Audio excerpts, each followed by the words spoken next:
Hi, எல்லோரும் எப்படி இருக்கீங்க? Good morning. இன்றைக்கி டே 22 மங்களகரமாக தோசையில் தான் ஸ்டார்ட் பண்ணது. அதுக்கு ரீசன் என்னென்னு சொன்னால், நான் இன்றைக்கி ஒரு இடத்த போகிற வேலை இருந்தது. வளமையாக போகிற மீட்டிங் வெடிவு தான். அங்கே போகிறபடியால் இன்றைக்கி அவசரமாக எழும்பி நான் வெளிக்கிட வேண்டி இருந்தது.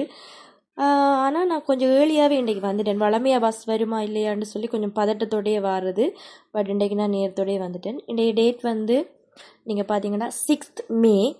ஸோ இந்த வீடியோ நான் இப்போ அப்லோட் பண்ணுற டேட் பார்த்தீங்கன்னு சொன்னால் நியர்லி 11 May அப்படின்னு நினைக்கிறேன்.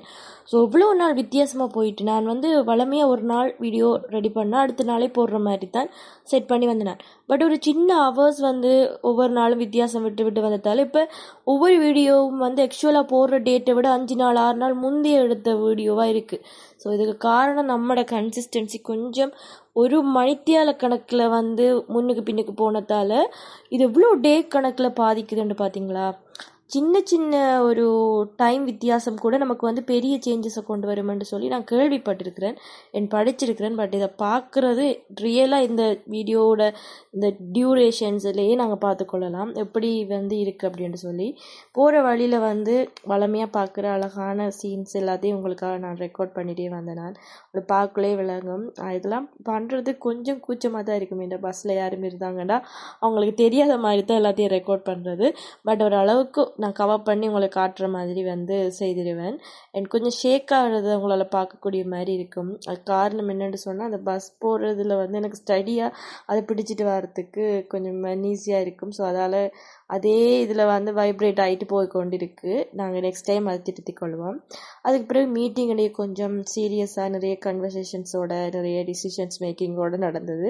அதால் நாங்களும் கொஞ்சம் சின்ன கிளிப் ஒன்று எடுத்துகிட்டு அதுக்கு பிறகு இன்றைக்கு கொஞ்சம் இளநீ ஜூஸ் மாதிரி ஒன்று தந்துருந்தாங்க. அதில் இளநீ, லெமன், அதுக்கு பிறகு கொஞ்சம் இன்க்ரீடியன்ஸ் எல்லாம் போட்டு நல்ல ஹெல்த்தியாக தான் இருந்தது. அதுதான் எனக்கு காலை சாப்பாடும் கூட. நான் வளமையாக வெளியே போனால் காலை சாப்பாடு எடுக்க மாட்டேன், ஏன்டா அது கடை சாப்பாடு தான் இருக்கும். இதுக்கு முதல் எடுத்துருக்கிறேன், பட் இடையில் கொஞ்ச நாளாக அதை நான் அவாய்ட் பண்ணிட்டேன்.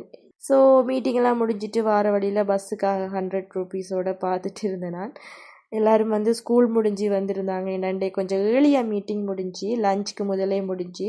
ஸோ ஒரு 1:30 அப்படிலாம் நான் பஸ் ஸ்டாண்டில் வெயிட் பண்ணிட்டு இருந்தேன். நான் பஸ் வாரத்துக்கு முதல் நிறைய ஸ்டூடெண்ட்ஸ் எல்லாம் வந்திருந்தாங்க. இந்த ஒரு பஸ் தான் பள்ளிக்கு போகிற ஆட்களுக்கெல்லாம் போகிறதுக்கு வாரத்துக்கு இருக்குது அப்படின்னு நினைக்கிறேன். ஏன்டா எங்கட நாட்டில் எங்கட ஊரில் 1:32 மேக்ஸிமம் அப்படிலாம் ஸ்கூல் விட்டுரும். அதில் ஸ்கூல் விட்டவங்க எல்லாருமே வெயிட் பண்ணிகிட்டு இருந்தாங்க. நானும் அவங்களோடய வெயிட் பண்ணிகிட்டு இருந்தேன். அதுக்கு பிறகு ஒரு மாதிரியாக பஸ்ஸை பார்த்துட்டு அங்கே இங்கேண்டு பிறாக்கு பார்த்துட்டு வெளியே வந்தாச்சு. இன்றைக்கு நாளில் நான் முக்கியமாக சொல்லணுமென்று நினச்சது என்னென்னு சொன்னால், நாங்கள் வளமையாக போட்ட சில விஷயங்களை சேஞ்ச் பண்ணணுமென்று சொன்னேன் இல்லையா? அதில் சாப்பாடு சாப்பிட்றது, அதுக்கு பிறகு எங்களோட டெய்லி வாக் பண்ணுறது, ரீட் பண்ணுறது, எக்ஸாமுக்கு படிக்கிறதுன்னு சொல்லி அது எல்லாத்தையும் இன்றைக்கு நான் கொஞ்சம் ஒழுங்காக செய்தேன். நான் நேற்று நாங்கள் சிக் அப்படி என்று சொல்லி இல்லை செய்ய முடியாமல் போயிடுச்சு. அது ஒரு மாதிரி ஒரு சிக் டே அதுக்கு பிறகு ஒரு ரெஸ்ட் எடுக்காமல் ஒர்க் பண்ணுறதுன்றதை நாங்கள் ஃபாலோ பண்ணுறதுக்கு கொஞ்சம் நமக்கு டைம் தேவைப்படுது. அதை நாங்கள் ஒரு ரெசிலியண்டாக இருக்கிறதுக்கு அல்லது ரிக்கவர் ஆகிறதுக்கு கூடுதலான டைம் எடுத்துக்கொள்கிறோம்னு கூட சொல்லலாம். அதை நான் யோசித்தேன். நான் இதுக்கு காரணம் இது நமக்கு புதுசாக இருக்குது அப்படின்றதுனால தான். இதை நாங்கள் கொஞ்சம் கன்சிஸ்டன்சியாக ஃபாலோ பண்ண ரிக்கவர் ஆகிற ரேட்டுமே கூடும். அதாவது ஒரு இன்டர்வல் எடுத்தால் கூட நாங்கள் குயிக்காக அடுத்த நாள் அதை ஃபாலோ பண்ண ஆரம்பிச்சிடுவோம்.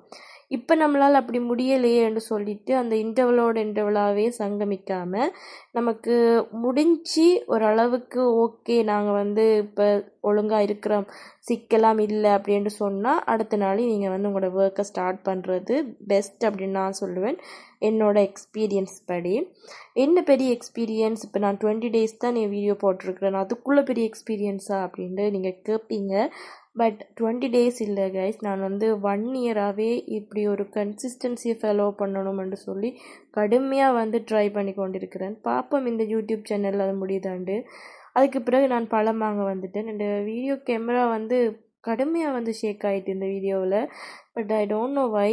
சம்டைம் நான் கொஞ்சம் ரஷ்ஷாக ஒர்க் பண்ணிட்டு வந்தது, நிறைய பேர் தெரிஞ்சாக்கள் ரோட்டில் போய் கொண்டிருந்தபடியால் நான் கேமரா ஒழுங்காக பிடிச்சிட்டு வரலைன்னு நினைக்கிறேன். திருப்பி இந்த அண்ணாட கடைக்கு நான் வளமையாக வாங்குகிற பழத்தில் இன்றைக்கி வாழைப்பழம் வாங்கினான். ஸோ பழத்தை வாங்கிட்டு அப்புறம் என்னென்ன காய்கறி இருக்குன்னு சொல்லி சும்மா அப்படியே பார்த்துட்டு இன்றைய ஷாப்பிங்கை முடிச்சாச்சு. அப்படியே வீட்டை வந்து பார்த்தா சாப்பாடு இன்றைக்கி ஓகே, ஃபிஷ் இருந்தது, ப்ரோட்டீன் அண்ட் ஃபைபர் எல்லாம் இருந்தது. அப்படியே டிரெக்டாக நாங்கள் வந்து லஞ்சுக்கு போயிடலாம். இடையில வந்து நான் ஒன்றுமே செய்யலை. அதை நான் வந்து கடுமையாக ஒரு ரிக்ரெட் பண்ணி தான் சொல்கிறேன். But it's okay. நான் வந்து இன்றைக்கி ஒரு கிளாஸ் ஒன்று கொடுத்தேன். அதை நான் ரெக்கார்ட் பண்ணலை. பிகாஸ் இன்றைக்கி டே வந்து கடும் ரஷ்ன்றபடியால் அவங்களுக்கு ஃபோக்கஸ்டாக நான் படிப்பிக்க வேண்டியிருந்தது. அதுக்கு பிறகு சாப்பாடை சாப்பிட்டு டின்னரை முடிச்சிட்டு இன்றைக்கி வந்து நாங்கள் நல்லா வாக் பண்ணோம். எங்களால் முடியலை, பட் இன்றைக்கி நாங்கள் 6000 ஸ்டெப்ஸ் வந்து கம்ப்ளீட் பண்ணிட்டோம். ஒரு சாட்டிஸ்ஃபேக்ஷன். நாங்கள் 2 தரம் அதை வந்து ஸ்கிப் பண்ணலை அப்படின்ட்டு சொல்லி. அட்டாமிக் ஹேபிட் புக்கில் நான் படித்த ஒரு முக்கியமான விஷயம், நாங்கள் 1 டே ஸ்கிப் பண்ணுறது ஓகே, அது ரீசனபிள் தான். பட் அதை கண்டினியூஸாக 2 டேயாக இருக்கக்கூடாது. அதை நாங்கள் மேக்ஸிமம் ஃபாலோ பண்ணணுமெண்டு அதை நான் ஃபாலோ பண்ணிட்டேன். பட் இதே மாதிரி ரிப்பீட் ஆகாமல் இருக்கணும் அப்படின்ட்டு நான் ப்ரே பண்ணிக்கொள்கிறேன். ப்ரே பண்ணிவிட்டு நாங்கள் 2 நாளுக்குரிய வாட்டர் கவுண்டையும் குடித்து முடிச்சாச்சு. இன்றைய நாள் வந்து நல்லா தான் போனது. ஒரு வெளியில் போயிட்டு வந்தும் நடந்தது, சாப்பிட்டது எல்லாமே எனக்கு நல்லா இருந்தது. பட் இன்றைக்கு நைட் ஒரு டிப்ரெஷன் வந்துட்டு பார்த்திங்கன்னா தெரியும் டைம் என்னென்னு சொல்லி. ஏன்ட்டு தெரியல, ஒரு மாதிரி வீட்டுக்குள்ளே சும்மாவே இருந்து யோசிச்சுட்டு இருந்தேன். அதுக்கு பிறகு வந்து சரி நாங்கள் நோட் பண்ணுவோம்னு எடுத்துகிட்டு ரெக்கார்டிங்ஸ் எல்லாம் பண்ண ஆரம்பித்தேன். இது பார்த்திங்கன்னா நான் ஸ்டார்ட் பண்ணதில் நான் சொன்னேன் தானே 1 இயராக ஸ்டார்ட் பண்ணிக்கணுண்டு. இது அடுத்த இயர், அதாவது 2025 நான் ஸ்டார்ட் பண்ணேன். பட் இது 2026 என்னென்னலாம் நான் சேஞ்ச் பண்ணியிருக்கிறேன்னு பார்ப்போம். இதில் வந்து இந்த பிளாக் கலரில் இருக்கிறது நான் எதுவுமே செய்யாமல் இருந்த நாட்கள். ப்ளூவில் இருக்கிறது அண்ட் பர்பிளில் இருக்கிறது ஒரு அளவுக்கு எழும்பினன் அப்படின்ட்டு சொல்லலாம். அண்ட் க்ரீன் அண்ட் ஆரேஞ்ச் வந்து ஏவரேஜாக நான் செய்தது. அண்ட் ரெட் வந்து நான் மேக்ஸிமம் பர்ஃபார்ம் பண்ண இடமா இருக்கும். இதில் பார்த்திங்கன்னா தெரியும், நான் வந்து நம்முடைய சேனல் ஸ்டார்ட் பண்ணதுலேருந்து எனக்கு பிளாக் கலரே வரலை. இப்போ இடையில் சிக்காக இருந்த டேஸ் மட்டும் எனக்கு ப்ளூ கலரில் வந்துச்சு. மற்றபடி மேக்ஸிமம் ரெட் வந்திருக்கு. அண்ட் எபோவ் ஏவரேஜ் கலராக வந்து நாங்கள் சொல்லலாம். ஆரேஞ்ச் வந்திருக்கு அண்ட் க்ரீன் வந்திருக்கு. ஸோ நம்ம நல்லா தான் போயிட்டு இருக்கிறோம். கீப் கோயிங் அப்படின்னு நமக்கு நம்மளே சொல்லிக்கலாம். அதுக்கு பிறகு இந்த டைரியில் இந்த குட்டி குட்டி ஸ்பேசஸ் எல்லாம் நான் எதுக்கு யூஸ் பண்ணுவேன்னா, நம்மளை பற்றி ஏதாவது ஒரு நல்ல விஷயத்தை இதில் எழுதி வச்சுக்கொள்ளணும் அப்படின்ட்டு. டெய்லி ஒன்று எழுதுகிற பழக்கம் இருந்தது, பட் இப்போ அது மிஸ் ஆகிட்டுது. இதை பார்த்திங்கன்னா தெரியும், இது போன வருஷத்துக்கான ஒரு இது ட்ராக் பண்ணி வச்சது. இது இந்த வருஷத்துக்கானது. இதில் பார்த்திங்கன்னா உங்களுக்கு விளங்கும் நான் ஸ்டார்டிங்கில் எவ்வளோ இருந்திருக்கேன், இப்போ இந்த ரெக்கார்டிங் எப்படி இருக்குன்னு சொல்லி. இது ப்ளூவாகவே ஒரு ஸ்கையை மாதிரி இந்த கொப்பி முழுக்க இருக்கணும் அப்படின்ட்டு சொல்லி நினச்சிக்கிட்டு இன்றைய நாளை நாங்கள் வந்து கம்ப்ளீட் பண்ணலாம். Thank you and good night. எல்லோரும் நல்லா ஒர்க் பண்ணுங்க. ஓகே, பாய் பாய்.